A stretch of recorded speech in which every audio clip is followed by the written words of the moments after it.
দাবিতে গুলি চালিয়ে আন্দোলন দমন করার যে নীতি, এই নীতি আমরা দেখেছি হাসিনার কাছ থেকে। আবু সাইদকে একেবারে বিনা উস্কানিতে শহীদ করা হয়েছে, পুলিশ গুলি করে হত্যা করেছে। এই গণঅভ্যুত্থানে গণহত্যার সাথে জড়িত শেখ হাসিনা যিনি যেভাবে নির্দেশ দিয়েছেন তার বিরুদ্ধে সাক্ষ্য দিয়েছি।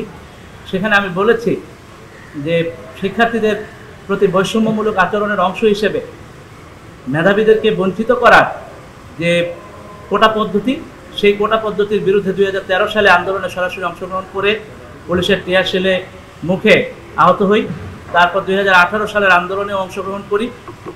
পরিশেষে 2024-এর জুলাই গণ অভ্যুত্থানে রক্তক্ষয়ী যে গণ অভ্যুত্থান হয়েছে, সেই গণ অভ্যুত্থানে সরাসরি প্রতিটি দিন আন্দোলনে অংশগ্রহণ করি। সেখানে আমরা ব্যক্ত করেছি কি করে একটি শান্তিপূর্ণ আন্দোলনকে দমানোর উদ্দেশ্যে সরাসরি ছাত্রলীগ হামলা চালিয়েছে এবং সেখানে উস্কানি দেওয়া হয়েছে ছাত্রলীগের সভাপতি সাদ্দাম, ঢাকা ইউনিভার্সিটির সভাপতি সয়ন এবং আওয়ামী লীগের তৎকালীন সাধারণ সম্পাদক ওবায়দুল কাদের উস্কানি দিয়ে ছাত্রলীগকে সাধারণ শিক্ষার্থীদের উপর লেলিয়ে দিয়েছিলেন এবং সে দৃশ্য সারা দেশের মানুষ দেখেছে। পরবর্তীতে আপনারা জানেন যে আবু সাইদকে একেবারে বিনা উস্কানিতে শহীদ করা হয়েছে, পুলিশ গুলি করে হত্যা করেছে। এই যে গুলির করে হত্যার মিছিল শুরু হলো, তার ধারাবাহিকতা আমরা দেখেছি। 18-19 জুলাইয়ে নির্মমভাবে সারা দেশের বিভিন্ন জায়গায় শহীদ হয়েছে। আমার অভিজ্ঞতা ব্যক্ত করেছি। 19 জুলাই যাত্রাবাড়িতে চিটাং রোডের স্পটে আমাদের উপর সরাসরি হেলিকপ্টার থেকে, পুলিশ, র্যাব, বিজিবির গাড়ি থেকে সরাসরি গুলি করা হয়েছে। সেখানে অন দ্য স্পটে আমি নিজের চোখে 20 থেকে 25 জনকে পড়ে যেতে দেখেছি। এবং এই যে অভিজ্ঞতা, টানা 3 ঘন্টা ধরে গুলি চলেছে, এই অভিজ্ঞতাগুলো দেখেছি।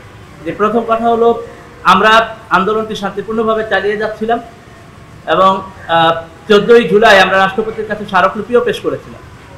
এরপর তৎকালীন প্রধানমন্ত্রী প্রেস ব্রিফিংয়ে শিক্ষার্থীদেরকে রাজাকারের বাচ্চা নাতিপুতি বলে ব্যঙ্গ করেন, উপহাস করেন এবং আন্দোলনকারীদের জন্য এটা ছিল অত্যন্ত দুঃখের এবং ক্ষোভের। পরবর্তীতে বিশ্ববিদ্যালয়ে ছাত্রছাত্রীরা সবাই আন্দোলনে নেমে পড়ে। আপনারা জানেন সেই রাতের কথা, তুমি কে আমি কে, রাজাকার রাজাকার, কে বলেছে স্বৈরাচার স্বৈরাচার স্লোগানে বিশ্ববিদ্যালয়ে বেঁচে ওঠে এবং সারা দেশে এটা ছড়িয়ে পড়ে।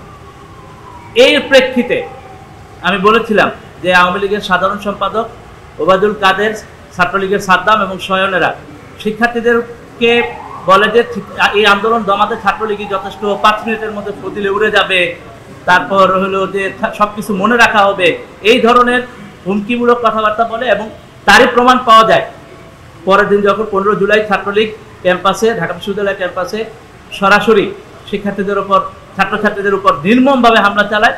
সেই দৃশ্য, বিশেষত তন্নির চেহারার দৃশ্য সবার স্মরণে থাকার কথা।